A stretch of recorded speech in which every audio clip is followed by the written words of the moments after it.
Hi friends, Savitramma ಚಾನಲ್ಗೆ ಸ್ವಾಗತ.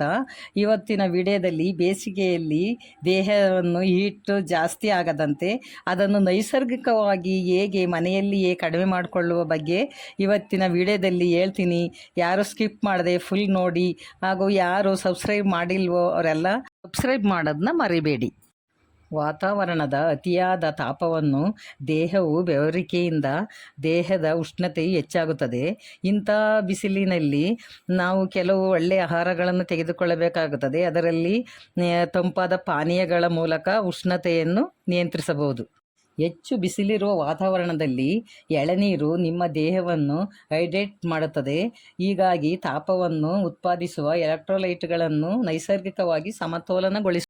ಬೇಸಿಗೆಯ ವಾತಾವರಣದಲ್ಲಿ ಮಜ್ಜಿಗೆ ದೇಹವನ್ನು ತಂಪಾಗಿರಿಸಲು ಹಾಗೂ ಅಗತ್ಯವಾದ ಪ್ರೋಬಯೋಟಿಕ್ಗಳು, ವಿಟಮಿನ್ಗಳು ಮತ್ತು ಖನಿಜಗಳು ಒಳಗೊಂಡಿದೆ. ಪ್ರತಿದಿನ ಮಜ್ಜಿಗೆಯನ್ನು 2 ಬಾರಿ ಸೇವಿಸುವುದರಿಂದ ದೇಹವನ್ನು ತಂಪಾಗಿರಿಸಲು ಸಹಾಯ ಮಾಡುತ್ತದೆ. ಬೇಸಿಗೆಯ ವಾತಾವರಣದಲ್ಲಿ ಲೋಳೆ ರಸ, ಇದು ನೈಸರ್ಗಿಕವಾಗಿ ಕೂಲಿಂಗ್ ಏಜೆಂಟ್. ದೇಹದ ಉಷ್ಣತೆಯನ್ನು ಆಂತರಿಕವಾಗಿ ಮತ್ತು ಬಾಹ್ಯವಾಗಿ ಕಡಿಮೆ ಮಾಡುತ್ತದೆ. ಜೆಲ್ಲನ್ನು ಚರ್ಮಕ್ಕೆ ಹಚ್ಚುವುದರಿಂದ ಅಥವಾ ಸೌತೆಕಾಯಿ ಮತ್ತು ಪುದೀನದೊಂದಿಗೆ ಬೆರೆಸಿ ಕುಡಿಯುವುದರಿಂದ ದೇಹದ ಉಷ್ಣತೆಯನ್ನು ಕಡಿಮೆ ಮಾಡುತ್ತದೆ.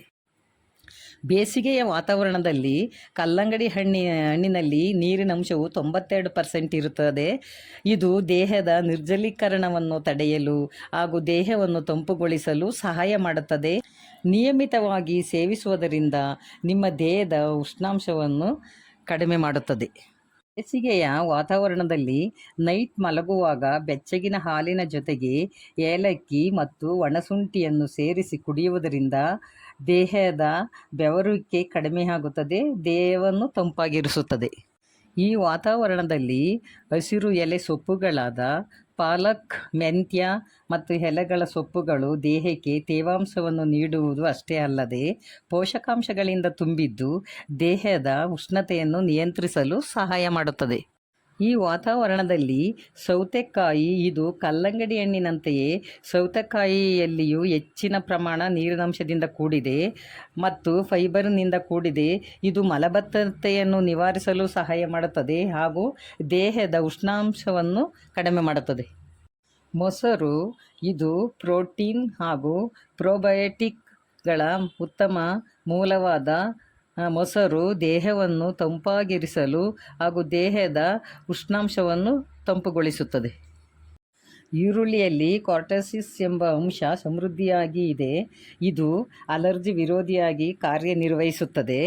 ಸೂರ್ಯನ ತಾಪದಿಂದ ನಿಮ್ಮ ಚರ್ಮವನ್ನು ರಕ್ಷಿಸಲು ಸಹ ಇದು ಪ್ರಯೋಜನಕಾರಿಯಾಗಿದೆ. ಇದನ್ನು ರುಬ್ಬಿ ಚೆನ್ನಾಗಿ ಪೇಸ್ಟ್ ಮಾಡಿ ರಸಕ್ಕೆ ಅಲಿವೀರವನ್ನು ಸೇರಿಸಿ ಮೈಗೆ ಹಚ್ಚುವುದರಿಂದ ಅಲರ್ಜಿ, ಇಚ್ಚಿಂಗ್, ರ್ಯಾಷಸ್ ಕಡಿಮೆಯಾಗುತ್ತದೆ ಮತ್ತು ದೇಹದ ತಾಪವನ್ನು ಕಡಿಮೆ ಮಾಡುತ್ತದೆ. ನಿಂಬೆಹಣ್ಣಿನ ಜ್ಯೂಸ್ ಮಾಡಿ ಸೇವಿಸುವುದರಿಂದ ದೇಹವನ್ನು ತಂಪಾಗಿಸಿ ದೇಹದಲ್ಲಿನ ಸುಸ್ತನ್ನು ಕಡಿಮೆ ಮಾಡುತ್ತದೆ. ಇದರಲ್ಲಿ ಹೆಚ್ಚಿನ ವಿಟಮಿನ್ ಸಿ ಇದ್ದು ಇದು ದೇಹಕ್ಕೆ ಎನರ್ಜಿಯನ್ನು ನೀಡುತ್ತದೆ ಮತ್ತು ಶಕ್ತಿಯನ್ನು ಹೆಚ್ಚಿಸುತ್ತದೆ. ಇದು ಆಯಾಸವನ್ನು ಕಡಿಮೆ ಮಾಡುತ್ತದೆ, ಬಾಯಾರಿಕೆ ಕಡಿಮೆ ಮಾಡುತ್ತದೆ, ದೇಹದ ಉಷ್ಣತೆಯನ್ನು ಕಡಿಮೆ ಮಾಡುತ್ತದೆ. ಇನ್ನು ಬೇಸಿಗೆಯಲ್ಲಿ ಸ್ನಾನ ಮಾಡುವಾಗ ತುಳಸಿ ಮತ್ತು ಬೇವಿನ ಎಲೆಗಳನ್ನು ಸೇರಿಸಿ ಸ್ನಾನ ಮಾಡುವುದರಿಂದ ಬಿಸಿಲಿಗೆ ಬರುವ ರ್ಯಾಷಸ್, ಇಚ್ಚಿಂಗ್ ವನ್ನು ಕಡಿಮೆ ಮಾಡುತ್ತದೆ ಮತ್ತು ದೇಹವನ್ನು ತಂಪಾಗಿರಿಸುತ್ತದೆ. ಈ ಬೇಸಿಗೆಗಾಲದಲ್ಲಿ ಅತಿ ಹೆಚ್ಚು ಬಿಸಿಲಿರುವ ಕಾರಣ ಎಣ್ಣೆಯಲ್ಲಿ ಕರೆದ ಪದಾರ್ಥಗಳು, ಅತಿ ಖಾರವಾದ ತಿಂಡಿಗಳು ಮತ್ತು ಬೇಕರಿ ಫುಡ್ಗಳಾದ ಫಾಸ್ಟ್ ಫುಡ್ಗಳು ಮತ್ತು ಅತಿಯಾದ ಕಾಫಿ ಸೇವನೆ ದೇಹಕ್ಕೆ ಒಳ್ಳೆಯದಲ್ಲ. ಇದು ದೇಹದ ಉಷ್ಣತೆಯನ್ನು ಹೆಚ್ಚು ಮಾಡಿ ಆರೋಗ್ಯವನ್ನು ಹಾಳು ಮಾಡುತ್ತದೆ.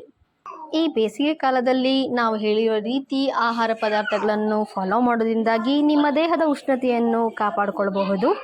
ಇದೇ ರೀತಿ ಹೆಚ್ಚಿನ ಮಾಹಿತಿ ಇರೋ ವಿಡಿಯೋಗಳಿಗೋಸ್ಕರ ಸಾವಿತ್ರಮ್ಮ ಚಾನಲನ್ನು ಲೈಕ್ ಮಾಡಿ, ಶೇರ್ ಮಾಡಿ, ತಪ್ಪದೆ ಸಬ್ಸ್ಕ್ರೈಬ್ ಮಾಡೋದನ್ನು ಮರಿದಂಗೆ ವಿಡಿಯೋಗಳನ್ನು ನೋಡ್ತಾ ಹೋಗಿ. Thank you.